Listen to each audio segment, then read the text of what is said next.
It's time for the Amplitude review for the PS2.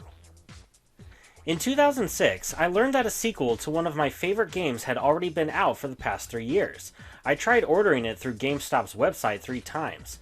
Why? Because the first 2 discs they sent me were demo discs of the game, and since I had to send back each demo and wait at least another week for hopefully the right copy to arrive, I was quite frustrated to say the least. Well, 3 times the charm, I guess, as the 3rd attempt finally netted me the full game. Was it worth the headache in procuring? Let's find out.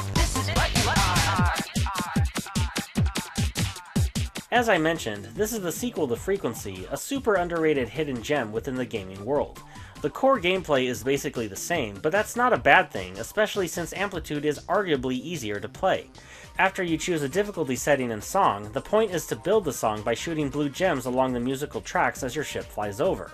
There are only ever 3 gem locations per track, left, middle, and right, and you can use either the shoulder or face buttons on the controller to shoot them. Successfully doing so will release the music each track consists of, and if you're able to seamlessly shoot all gems within 2 bars of a track, that track will be unlocked for a portion of the song, allowing you to move your ship over to a locked track and rinse and repeat. Unlike Frequency, the song is not sectioned into cells where the unlocked tracks will restart, so to speak, at the beginning of a new cell. Instead, the unlocked tracks will lock up again after roughly 12 to 16 measures, or 6 to 8 bars play out, depending on the song and the difficulty setting you chose.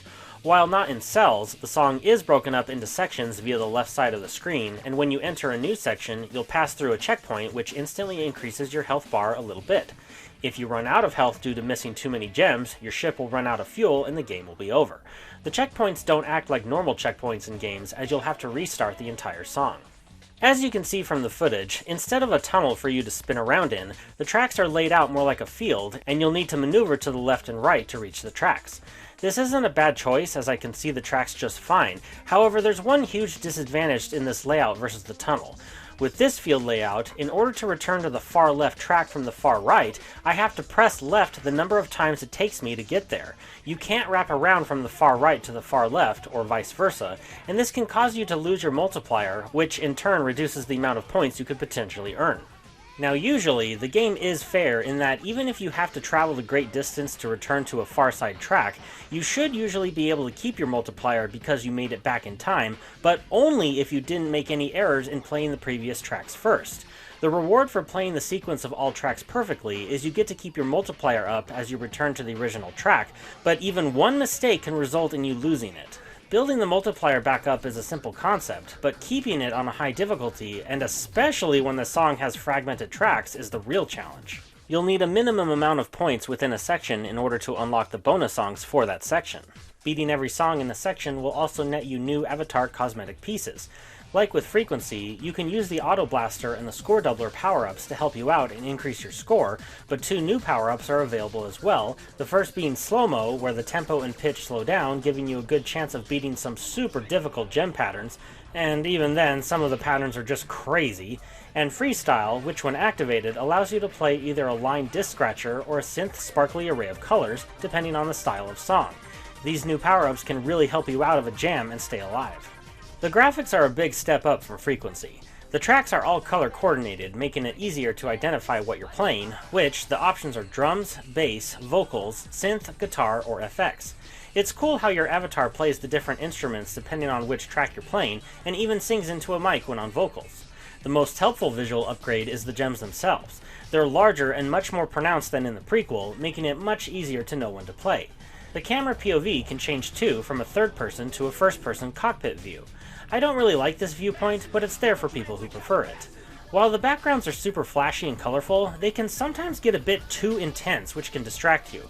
They can also be distracting in that some of the songs have graphical elements show up when you play the gems, such as sparks here, and sparks and lightning here. Sometimes the track itself can get in the way, such as here when I complete this track, it gets broken up and a couple of pieces fly into the next track I'm trying to complete. Still, I'd say everything visually has been upgraded.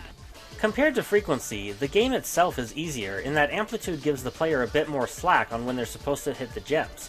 Frequency felt like there was 1 or 2 frames of leniency, whereas Amplitude feels like you could be off by 3, 4, or even 5 frames. It may not sound like much, but you can definitely feel the difference, and it's much appreciated. Also compared to Frequency, the song selection is subjectively better. Not to say the original game didn't have some bangers, but Amplitude's list contains songs and artists I'd say most people, including myself who doesn't generally listen to mainstream music, would recognize. Some of my favorites, though, are still from relatively obscure groups or musicians such as Chris Child, Freeze Pop, Diesel Boy, Symbian Project, and Computer Controller, and by the way, the last two mentioned is the same person, Casson Kirker. Shout out to you, Casson, your music is awesome! There are several multiplayer modes which are quite fun.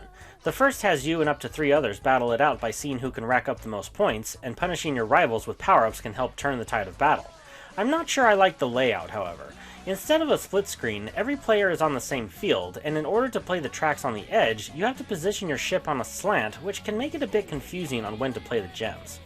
The second multiplayer mode is more fun, in that you battle each other by way of creating a pattern on a section of a track, then seeing if the other players can match that pattern.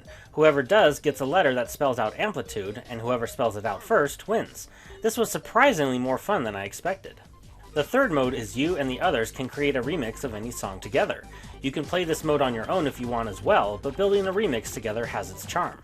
The game also had the capability to play online matches, but unfortunately I never got to experience it, even back in the mid-aughts. It's still cool that it was available for a time.